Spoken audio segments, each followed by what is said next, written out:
Okay, so in the previous video, we learned that pressure of an ideal gas is directly proportional to moles and temperature, but it's inversely proportional to V. And we can use the ideal gas law to help us understand that.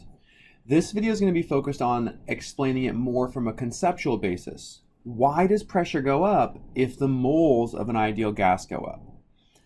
Okay, so to begin this discussion, let's think about a closed container with a very specific volume, right? So pick a value. Let's just say the volume equals 1 liter, okay? And the temperature is at 25 degrees Celsius, okay?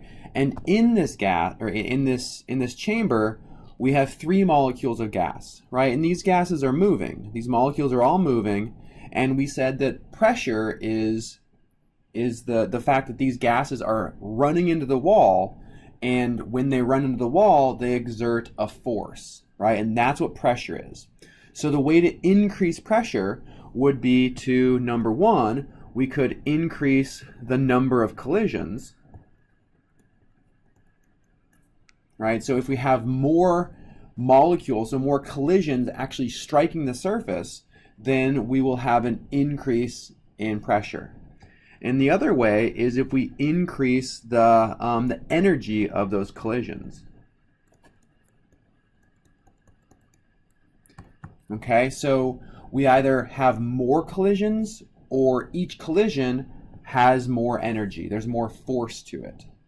Okay, so thinking about the relationship between pressure and moles, this should hopefully be fairly intuitive why pressure goes up as moles do. As pressure goes up, we are going to be increasing the number of collisions, right? So if we put in 3 more molecules, each of these molecules are also going to strike the surface. So we have more collisions, more molecules striking the surface, so we have more collisions. So as pressure goes up, moles go up. Okay? Let's think about the relationship between pressure and temperature. Okay, so we have the same situation here. Let me go ahead and erase these extra gas molecules. Okay, so now thinking about temperature.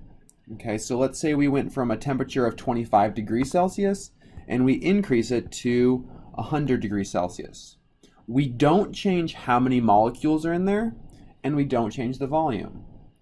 But since we're at a higher temperature, each molecule of gas now has more energy. Remember that we think about this in terms of kinetic energy, and if we increase the temperature, we are increasing the kinetic energy of these gases.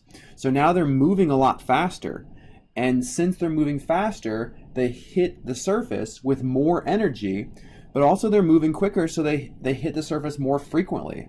So in terms of temperature, we actually change both of our variables, right? So we increase the number of collisions, but we also increase the energy of each collision. So for this reason, right, if we plot pressure versus temperature, we expect temperature and pressure to go up together. As the temperature increases, we have more collisions and higher energy collisions, so the pressure goes up. Let's think about our last variable now, and that is the volume. Okay, let's get rid of these extra things here. All right, so with volume now, if we take this container and we decrease the volume, right, but we still have 3 gas molecules in here and they're all still moving with a certain amount of kinetic energy. As we decrease that volume, what we're doing is increasing the number of collisions, right? Because if we have a smaller volume, each molecule is going to hit the surface more frequently because there's just less space. So we are going to increase the number of collisions. Okay? So as volume got smaller, right, as volume went down, pressure went up. So at small volumes, we have high pressures.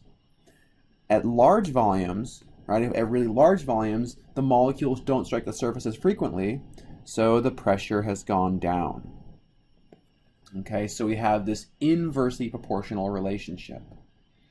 Okay, so thinking about how each of these variables, volume, temperature, and moles of gas, influence the number of collisions and the energy of each collision, we can explain what the ideal gas law tells us about the directly proportional and inversely proportional variables in the ideal gas law.